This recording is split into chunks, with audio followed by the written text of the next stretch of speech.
অনেকক্ষণ থেকে আমি তো গজল বললাম, তাই না? হ্যাঁ এখন তোমরা আমাকে একটা এবং আমার দর্শককে একটা গজল বলে শোনান। আচ্ছা 1 2 3।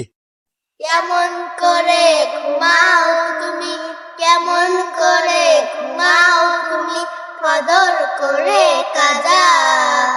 এমন তো হতে পারে জহরে জানাজা তোমার, এমন তো হতে পারে আসরে জানাজা। কেমন করে ঘুমাও তুমি, কেমন করে ঘুমাও তুমি, ফজর করে কাজা। এমন তো হতে পারে জহরে জানাজা তোমার, হ্যাঁ। এমন তো হতে পারে আসরে জানাজা। অনেক সুন্দর হয়েছে।